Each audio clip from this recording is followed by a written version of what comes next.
Namaste and welcome to Ariana Kim. She is a Grammy nominated artist and a violinist and a tenured professor at the University of Cornell. Thank you so much for making time for this interview. And we would like to know about your experiences in India and learning to play the Carnatic violin. Yes, thank you for having me. Um, I spent about 5 months living in Mysore from January to May of this year, and I had always, I have always had a love and interest for musics from different parts of the world. And so each time I've had a chance to take a sabbatical from my professorship at Cornell, I've taken time to go live abroad and study a music that's sort of adjacent to what I do usually. So though I'm mostly classically trained in Western classical music and American folk music, um, I've always had a love for folk musics from other traditions.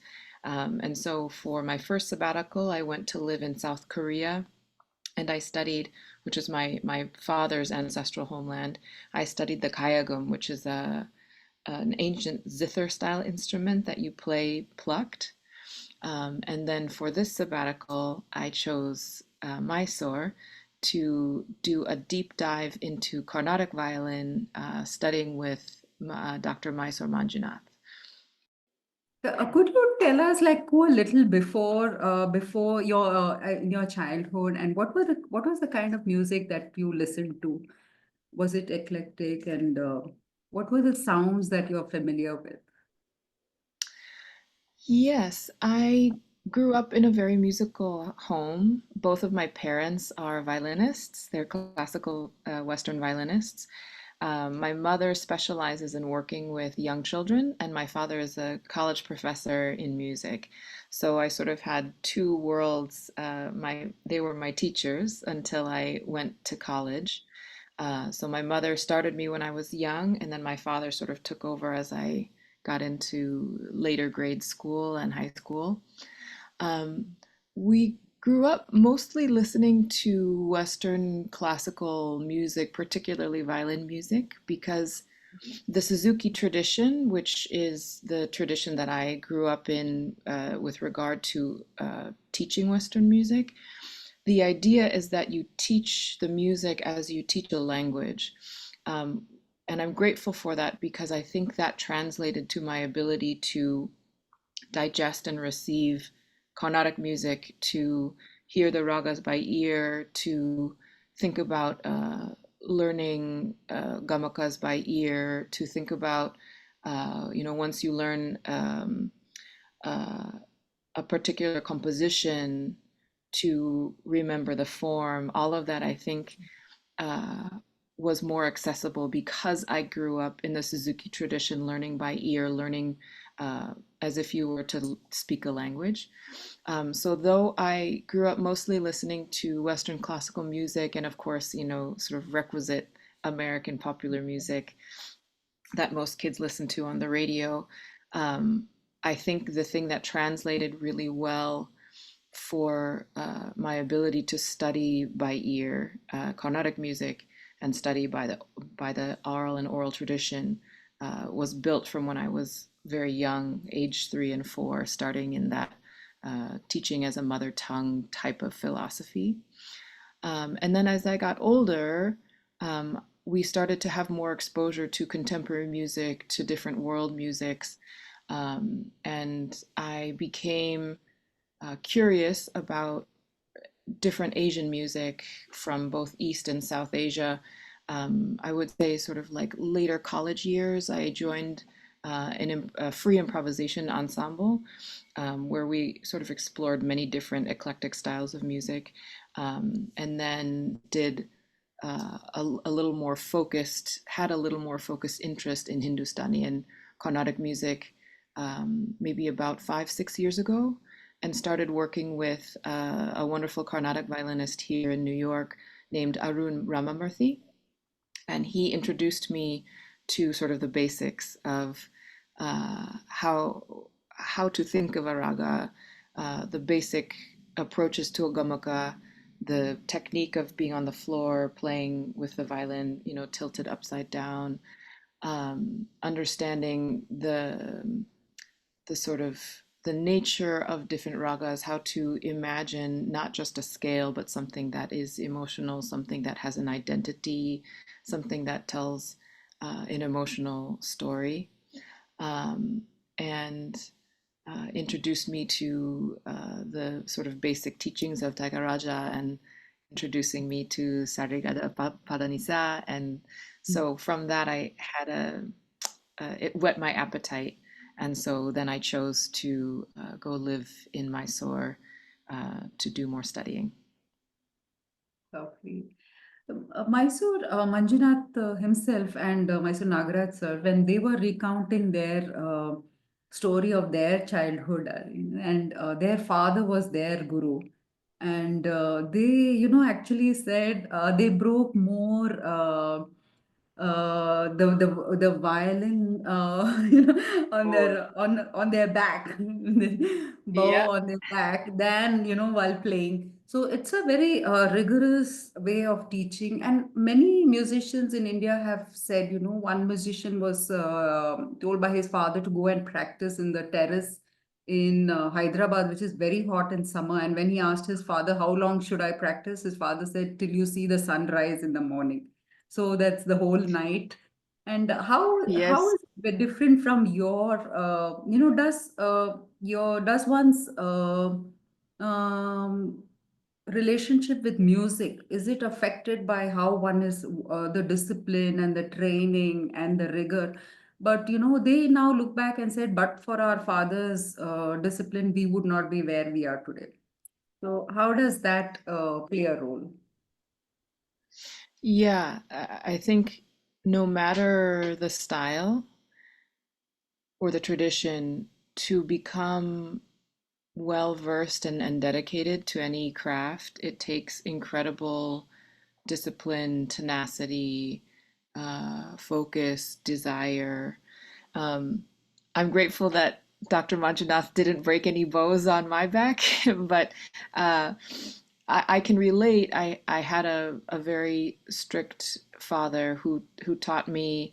He comes from the Korean culture where excellence and hard work and similar practice until the sun comes up, maybe not literally, but that intention was definitely there. And though at that point I was studying classical music, by the time I was probably late grade school, I was expected to be putting in probably 4 hours of practice during school days, 6 hours of practice on the weekends. Um, it takes a tremendous amount of even just the technical, what we call woodshedding, right? Being there, practicing the technique, understanding flow, having the violin feel very natural in the body. That just takes many, many, many hours and sometimes hardship. But yes, I can relate to if you're the type of person that can take the push, it can propel you and sort of bring you to the next level. And I I try to be I try to be the kind of teacher now that I'm a teacher myself.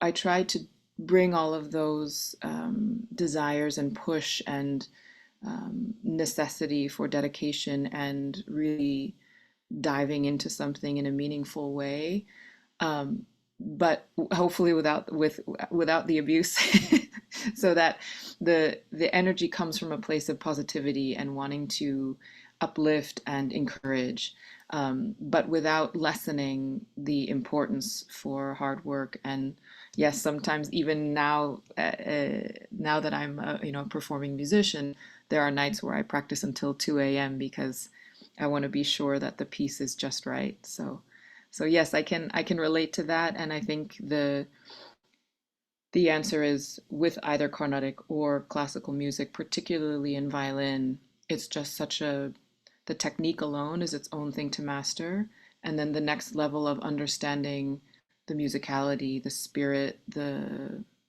soul of what needs to be said and done and played is another journey, a journey that we're on forever. So Just so I I don't know what it is today. Yeah.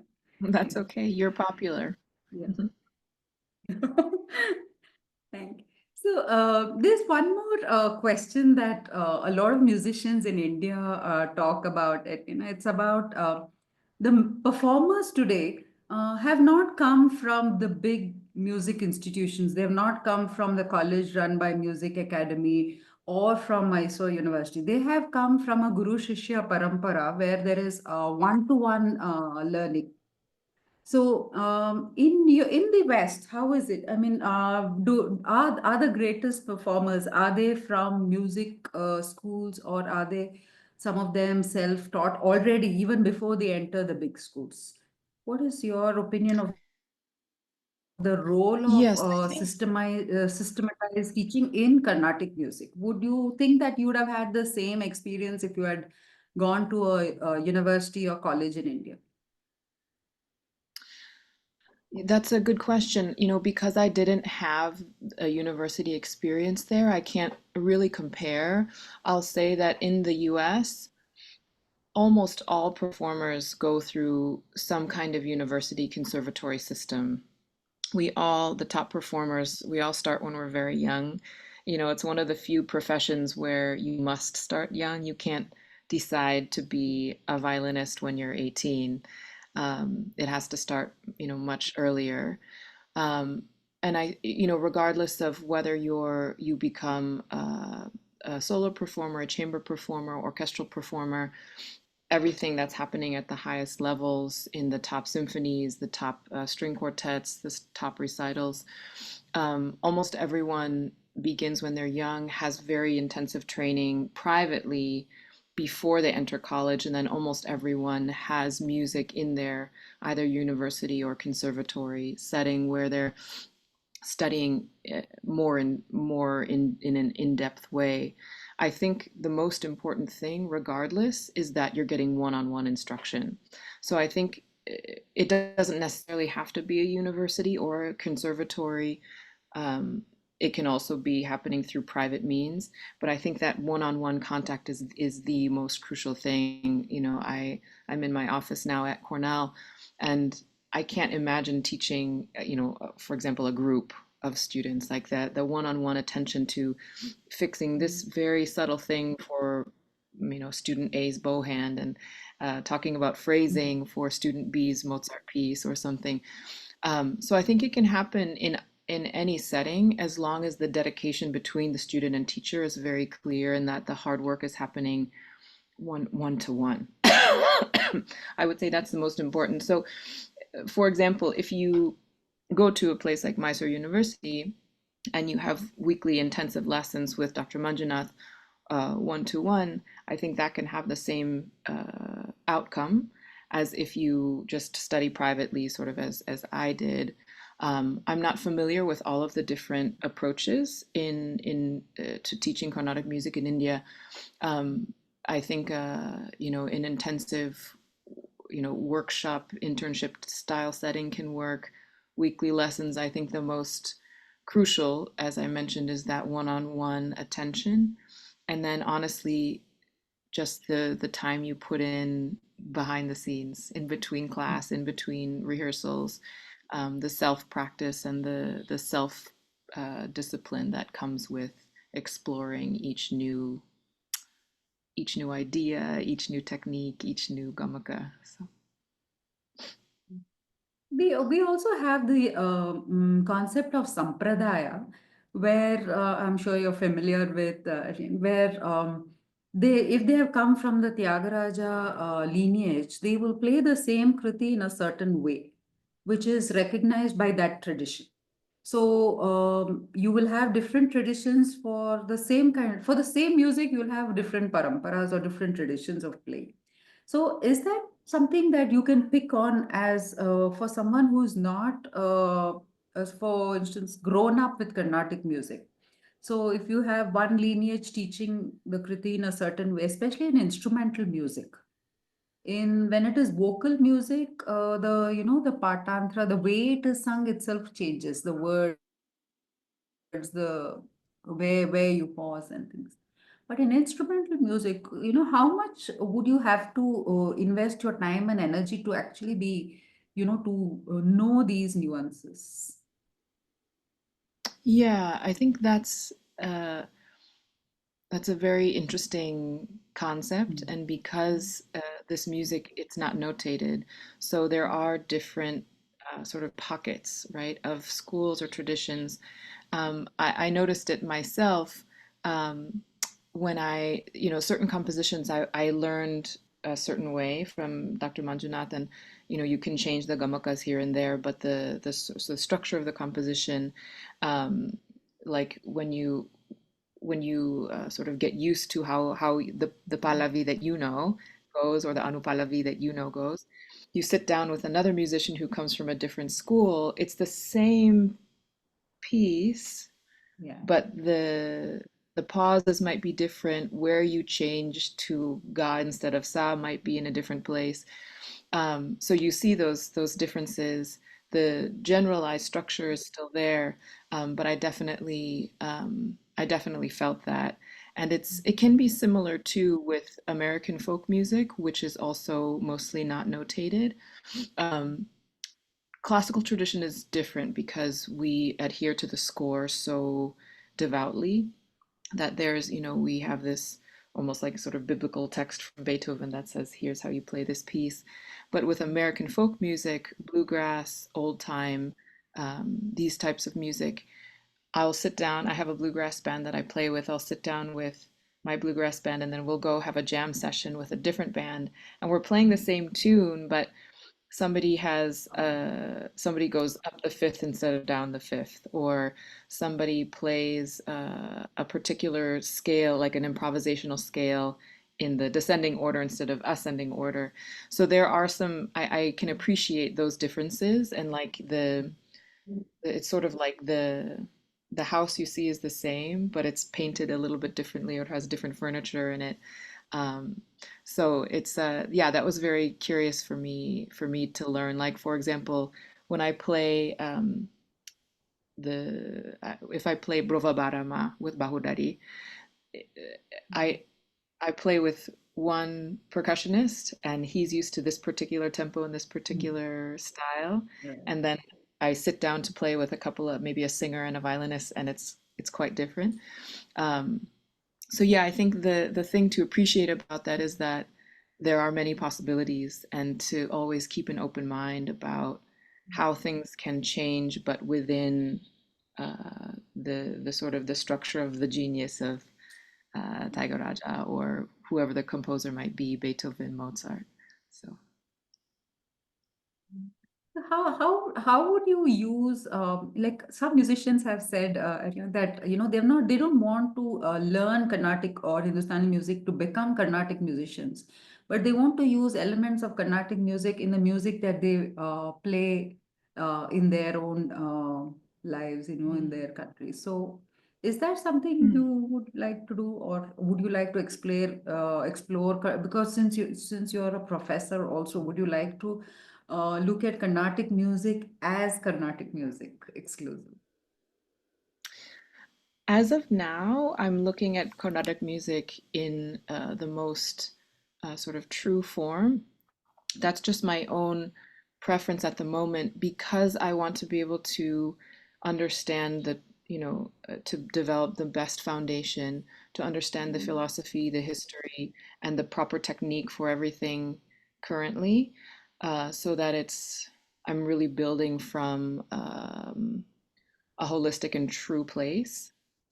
I, at some point, might start to incorporate it into other free improvisation pieces that I do, or I work with a world percussionist who does a lot of frame drumming, and he writes pieces that are inspired by Carnatic and Hindustani music.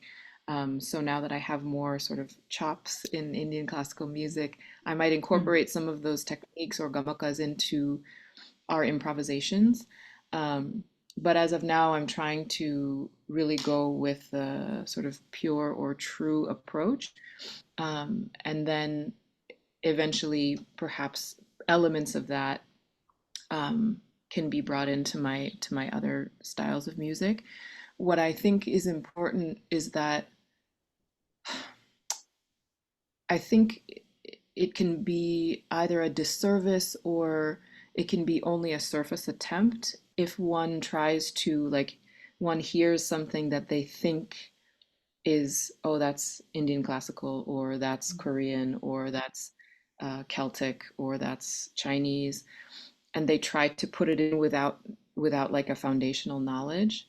I think that's maybe where the mistake comes, because there's not like an education or an integrity behind how they discovered that. So it can be, maybe appropriation is too strong a word, but it can get into the territory of, I'm borrowing because I think it sounds, interesting or cool, or so I always try to, if I'm developing something, to at least have learn from someone who is very much in the tradition. So, for example, my guru in Brooklyn, Arun, and then my, of course, current guru, Dr. Manjunath, to learn from the people who really know the tradition truly, and then let that develop. And if it turns out that I then start to incorporate that, at least it's coming from a place where I was learning from the core, if that makes sense. Beautiful. I loved reading about your other project, Beneficial Fires. And I was just wondering if would you have any ideas about how we can use Carnatic music in similar project? Because there are so many issues which you have also outlined in your blog, and your experience trekking and seeing how, ecologically there are so many issues. There are, trash issues, there are like pollution issues. So now, can we use music more for, because most of Carnatic music is, we're still playing music that was composed 100 years or 200 years, 250 years if it is Tyagaraja and Dikshitar and Shama Shastri. So there are not a lot of contemporary compositions that are popular on the concert stage. So how can we use music as a vehicle to understand what's happening in contemporary life? It's a very nice question, and I play a lot of music. I play a lot of Western music that's inspired by social justice, ecological awareness, environmental activism. And my project that you mentioned, the project I was involved with that you mentioned, Fire and Music, the idea was to bring awareness to how wildfire and prescribed burning uh, is actually an important part of how our ecosystem has to function, and that because of restrictions and tamping down and, to be frank, uh, taking of land from indigenous American people, we created an environment where things burn far more easily and more heavily and more extremely than they used to. And if we had allowed indigenous practices of prescribed burning, or allowing Mother Earth to take care of her forests in the way that she knows how to, we wouldn't have the level of catastrophe that we have now. So by working with a composer who created a work inspired by taking sounds from earth, taking sounds from fire, incorporating that into a new work, and then choosing already composed pieces inspired by the land or by fire. For example, choosing a Beethoven quartet that he wrote while Vienna was on fire, feeling the sort of the fury that is in the music. We invited audiences in. We also had a filmmaker with us who was doing some documentary things. So we invited audiences in to think about the healing power of music, the inviting power of music, um, and to see how the, although in a way chamber music and fire seem unrelated, there's something about chamber music that brings people together. There's something about fire that brings people together. There's something about community building that can shed new light on how people approach and think about the world that we share, right? We're just borrowing the planet while we're here for our, if we're lucky, 80, 90 years on, as, in our vessels. And so I think particularly in India, though I only lived there half a year, I traveled a fair bit, and to see it, particularly the trash, it just, like sides of the road just look like landfills many, many times. And what I hope is that the care and the love and dedication that you see when someone hangs a beautiful garland at a temple, that same care can be shown to the park next door or to the side of the road uh, next to the Swamiji that you just visited. Um, so I think music and art in general can have a powerful voice. One thing that can be that could happen, even though we're playing music from the past, also in the classical tradition, right? We're playing music also 250 years old. Um, if you can raise people who have a platform, so well-known musicians of our generation who say, we're going to create a concert for ecological awareness. And the principle of it is we're going to choose this raga that for me emblemizes community building, care, and looking after our earth. It doesn't have to be a specific raga, but if that raga resonates for that person in that way, invite people in for meditation for maybe a long raga alap, and have people think about what it means to take that step of, I'm going to visit this nature reserve and I will leave nothing behind, or I'm going to volunteer to help clean up this side of the road, or um, this is sort of a micro version of what could happen, because obviously we have so many other big challenges to face with climate change in general and carbon emissions, and which we all participate in, myself included. But I think to have an awareness and to have a love, like if someone can access the what it takes to fully immerse into a ragalap, and just sort of give over to that experience, can you also bring that to your love for the earth? Can you bring that to your love for your neighbor, to the way um, you think about the this beautiful, I just made this beautiful dal, and I'm gonna take that same care to the way I handle my trash, to the way I handle my recycling, to the way uh, I give a hand to my neighbor. I think the the power of art can go beyond the actual craft to make people have a thoughtfulness about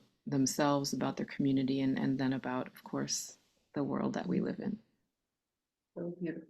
One last question, Aryan. There's a person who's done research for 15 years with the Indian Institute of Technology, Madras, and he's developed a gamaka box with notations for gamakas.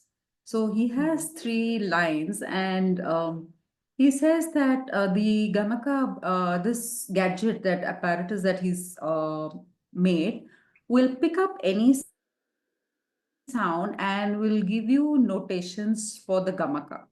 He says this is the first time invention where, it's very difficult to get to notate an oscillating sound, but he says he's created this gadget which does that. And it's a very simple notation system with very minimal number of alphabets, lines.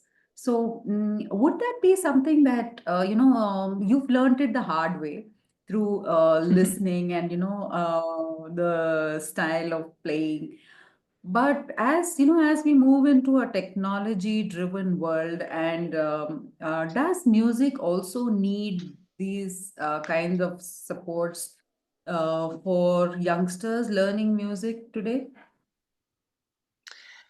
I think it technology can have a good place in music in I'll speak specifically for Western classical and Indian classical music.